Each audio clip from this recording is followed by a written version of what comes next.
bildiğiniz parlıyorum yani. İkinci kısımda Rota.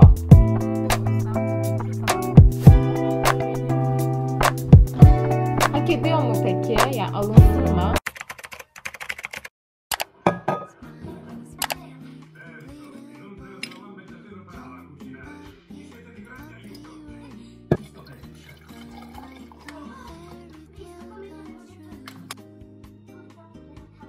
Günaydın. Umarım beni duyabiliyorsunuzdur. İzlediğim çizgi filmin yeni bölümü olduğu için bir yandan kulağım orada, bir yandan da videoya başladım. Hani duymak istiyorum. Bu çizgi film başka bir şey izlerken hani o reklama girdiğimde oralarda açtığım bir şeydi ve çok dram içerikliydi.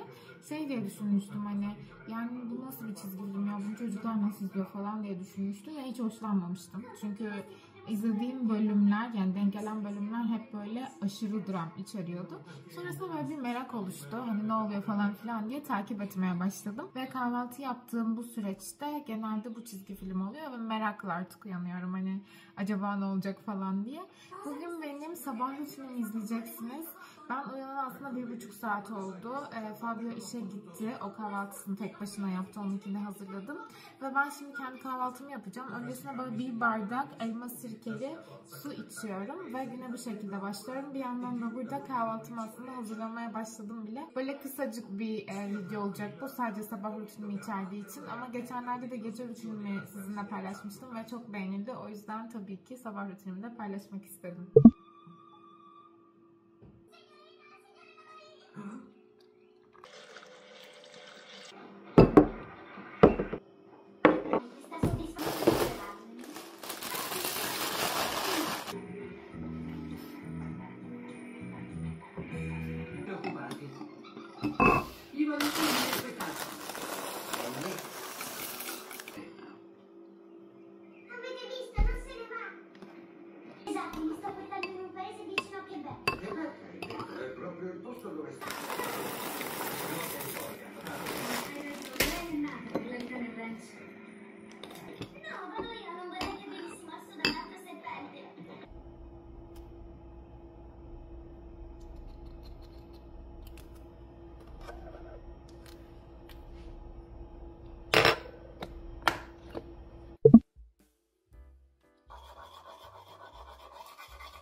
Çok uzun zamandan beri bunu kullanıyorum.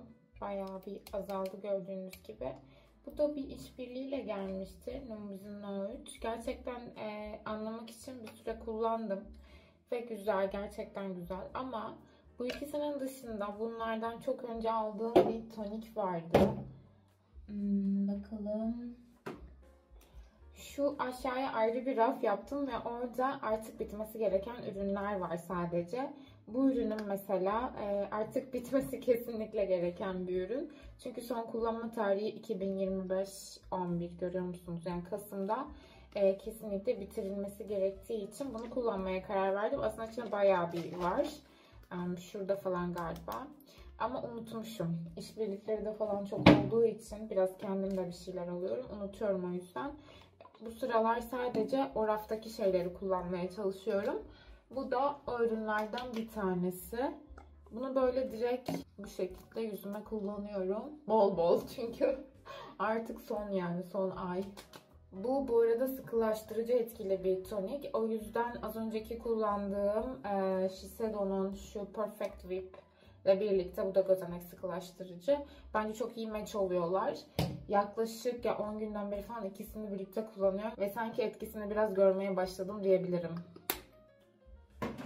Yeni paylaşacağım videonun microSD'ye aktarımını yapıyorum bir yandan. Ve cilt bakımımın ikinci kısmında da dedim ki uzun zamandan beri oturup sizinle muhabbet sohbet ederek böyle bir cilt bakım yapmıyordum. O yüzden buraya geldim. Bu arada birkaç tane ürün bitirdim ve size hep şey diyorum, hani ürünleri bitirene kadar kullanıp beni nasıl hissettirdi, benim cildime nasıl geldi söyleyeceğim. O yüzden biraz bunlar üzerine de konuşalım istedim. Ürünlerden ilki şu arkadaşlar. Bu bana bir işbirliğiyle gelmişti. Hatırlar mısınız bilmiyorum. Ana ürünün şöyle göstereyim ismini. Netleş lütfen rica ediyorum. Okey. Niacinamide kremi arkadaşlar. Niacinamide kafein gözaltı kremleriydi bu. Biraz aslında gözaltları siyah olanlar için ve ince kırışıklıkları için olan bir ürün bu kesinlikle. Ama şöyle söyleyebilirim. Benim gözaltımda siyahlık yok ama yine de ekstra bir aydınlık verdi. Bu bence büyük bir artı. İnce kırışıklıkları da iyi geldiğini düşünüyorum. İkinci bitirdiğim ürün ise The Ordinary'nin AHA BH Peeling Solution'u. Bunda şöyle bir şey oldu. Ürün bitmedi. Var içerisinde ama son 3-4 aydan beri kullanamıyorum. Yazın böyle aslında 1-2 kere kullanacak fırsatım da oldu havaların soğuduğu ama o zaman da ben unutmuştum açıkçası. Ve ürün bitmeden son kullanma tarihi geçtiği için kullanmayacağım. Bitmiş gibi etkilerini sizinle konuşabiliriz diye düşünüyorum. Şöyle yani ancak yarıladım. Ve bu ürünle ilgili söyleyebileceğim bence tek şey şu. Uzun ve düzenli şekilde kullanılmadığında bence bir etkisini göremiyorsunuz. Yani bir kere kullandım, 3 ay boyunca kullandım ya da wow bir değişim gördüm diyemeyeceğim. Bence uzun uzadıya kullanılması gereken bir ürün. Ama çok benim gibi hassas cildiniz varsa, böyle bir cilde sahipseniz sürekli de kullanamıyorsunuz. Yani böyle aralıklar koymanız gerekiyor ya da başka şeyler kullanıyorsanız o zaman buna dikkat etmeniz gerekiyor. Mesela benim kullandığım serumlardan bir tanesine, bu Closer serumuma hiç uymuyor içeriği. O yüzden bir tık böyle bir dikkatli gitmeye çalıştığım için aslında bitmedi diyebilirim. Ama bence uzun kullanımda mutlaka işe yarıyordur diye düşünüyorum. Hak ediyor mu peki? Yani alınsın mı? Bence eğer her şey denediyseniz ve olmuyorsa ve zaten bir peeling için serum arıyorsanız bence kesinlikle kullanabilirsiniz. Çünkü bir ekstra bir yan etki bir şey görmedim. Dikkatli kullanıldığında bir sorun olmayacağını düşündüğüm bir ürün. En azından denenmeyi hak ediyor. Son zamanlarda bitirdiğim ürünler bunlardı. Şimdi ben cilt bakımımın ikinci kısmına devam ediyorum. Bu Closer Serum az önceki gözenek sıkılaştırıcısı olarak kullandığım iki ürünle gerçekten çok match bir ürün.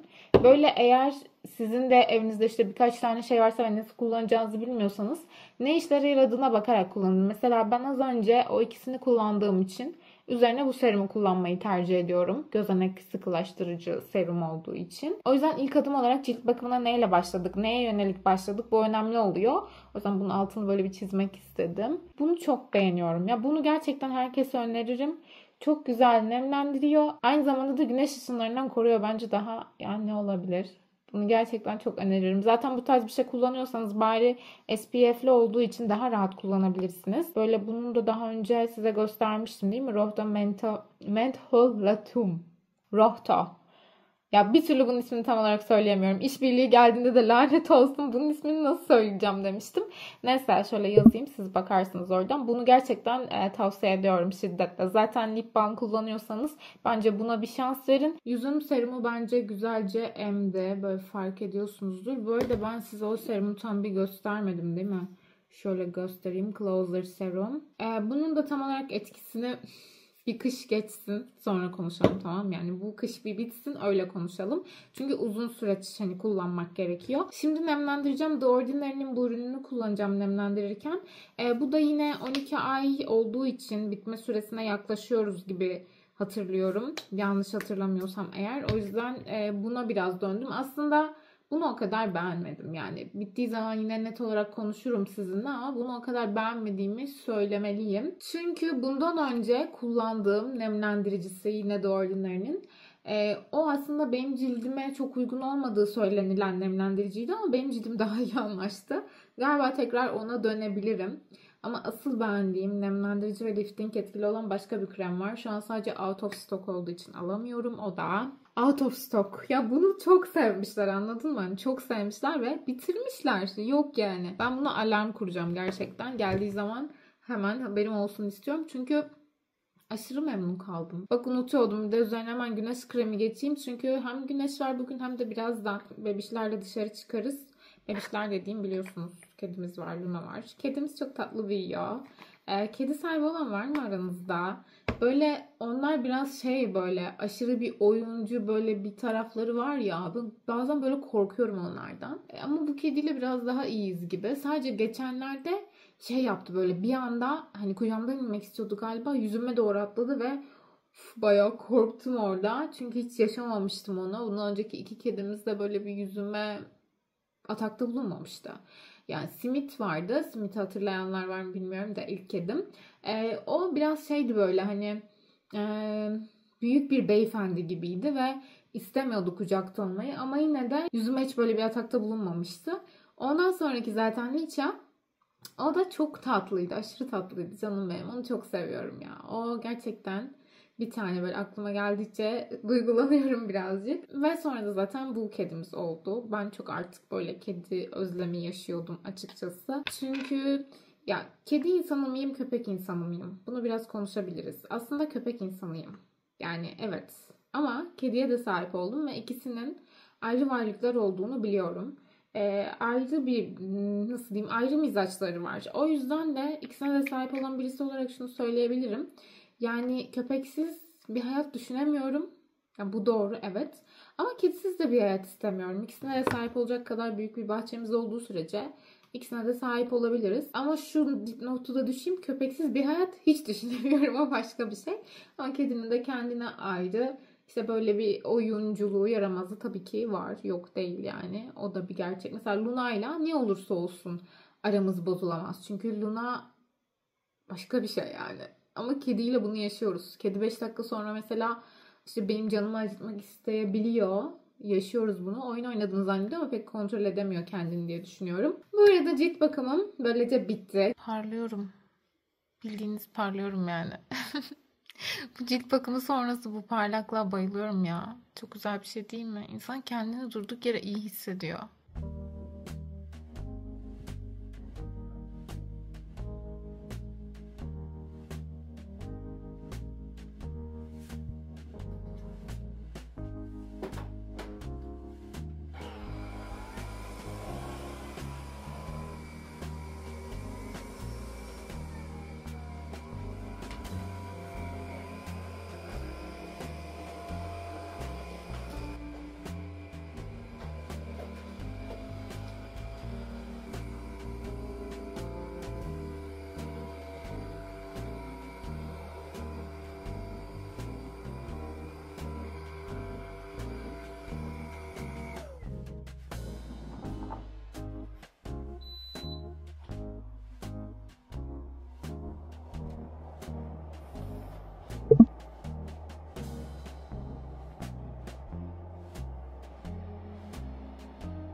Şimdi maillerimi kontrol ediyordum. Bir işbirliği gelmiş cilt bakım markasından ve denememi istedikleri ürünler arasında şunlar var. Okuyayım size. Bir tanesi, biraz yukarı çıkalım. Okay, beni daha net görüyorsunuz değil mi? Bir tanesi Matrix Argireline Serum. Bende Argireline Serum var tek ama o içerik olarak. Sonra Bakulo'lu bir yüz kremi var. Bir de peptit serum var. Onun dışında lip care kitlerden var. Böyle maskesi ve kremi var. Gece sürüyorsun, sabah uyanıyorsun daha güzel bir dudağın oluyor falan gibi. Hangisini denesem acaba ya? Eğer varsa bir fikriniz bunların arasından böyle seçip bana yazabilirsiniz yorumlarda. İpek şunu dene, bize yorumla, nasıl hissettin, okey mi senin için gibi. Şimdi bir cevap yazayım önce. Sonra da biraz araştırayım ürünleri. Bir detayları öğrenmek istiyorum işbirliğiyle ilgili. Bazen maillere sabahın köründe bakıyorum böyle. Gözümü açıyorum hani insanlar sosyal medyada gezinir ya. Ben direkt mail kutusuna bakıyorum. Bazen de böyle işte unutmuş oluyorum. Gün içerisinde herhangi bir araya sıkıştırıyorum. Çünkü hemen hemen her gün bir şey geliyor. Ve tabii ki yani biraz daha seçici olmaya çalışıyorum. En azından denediğim şeyler sizin de işinize yarayabilecek şeyler olsun istiyorum.